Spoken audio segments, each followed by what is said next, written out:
Hello student, સ્વાધ્યાય 2.2 question number 9 કિંમત શોધો.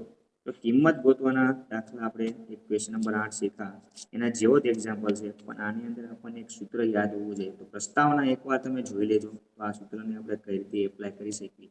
કોસ અને સાઇનના ડાયરેક્ટના સૂત્ર છે એ એપ્લાય કરો એટલે આનો આન્સર આવે છે. તો સૌપ્રથમ આપણી પાસે જે ક્વેશ્ચન છે એ લખીએ. તો ક્વેશ્ચન આપણી પાસે tan 1/2 છે. tan 1/2 હાઉસની અંદર બ્રેકેટમાં આપેલ છે sin inverse 2x upon 1 plus x square plus cos inverse 1 minus y square upon 1 plus y square.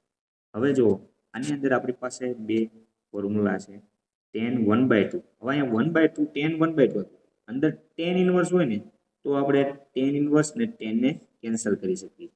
તો હવે આની અંદર શું કરીએ કે એવું એક્ઝામ્પલ, તો sin inverse 2x upon 1 plus x square નું સૂત્ર છે આપણી પાસે, અને cos inverse 1 minus y square upon 1 plus y square નું સૂત્ર છે. બંને tan ના સ્વરૂપમાં કન્વર્ટ કરીએ છીએ. તે આ બંને સૂત્રને આપણે ધ્યાન રાખવાનું છે. 2 tan inverse x equal two આપણી પાસે સૂત્ર છે સાઇનમાં જવા માટે, કોસમાં જવા માટે છે, સાઇનમાં જવા માટે છે. તો 2 tan inverse x equal to સાઇનમાં જવા માટેનું સૂત્ર આપણી પાસે આ રીતે છે sin inverse 2x upon 1 plus x square. કઈ રીતે એને યાદ રાખવા તે પણ મેં સૂત્ર શીખવાડેલા પ્રસ્તાવનાની અંદર. તો આ રીતે એને દર્શાવી શકાય.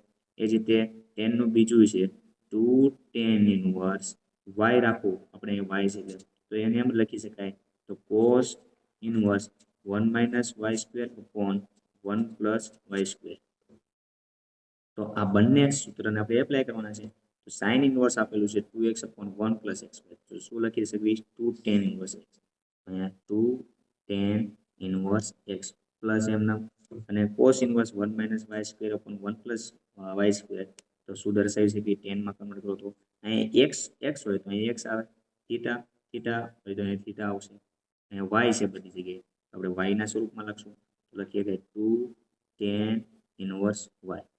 હવે શું કરશું, બંનેમાં 2 છે, 2 ને કોમન કાઢ્યું એટલે બહાર આવશે અહીંયા 2, એટલે tan આ બંને 2 કોમન કાઢી અહીંયા આવશે તો 2 એક સાથે ગુણાય એટલે 2 2 1 જા 2 tan inverse x plus tan inverse y.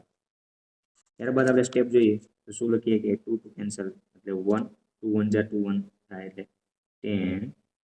હવે બ્રેકેટની અંદર tan ઇનવર્સ બે જગ્યાએ છે, એક જ હોવું તો આપણે કેન્સલ કરીએ. તો આ તો આપણી પાસે સૂત્ર છે આનું તે tan inverse x plus tan inverse y, બંનેનું પર્સનલ આપેલું હોય તો સૂત્ર લખી શકીએ. tan ઇનવર્સ એક વખત કોમન હાઉસની અંદર x plus y upon plus છે એટલે x plus y 1 minus xy. આ આપણું સૂત્ર છે, એની અંદર પ્રસ્તાવનામાં જોયું એ એપ્લાય કરવાનું છે. તો tan inverse x plus y upon 1 minus x into y. Okay, tan inverse tan cancel એટલે આપણી પાસે ફાઇનલ આન્સર આવશે x plus y upon 1 minus xy. આ આપણો ફાઇનલ આન્સર. થેન્ક યુ વિદ્યાર્થી મિત્રો.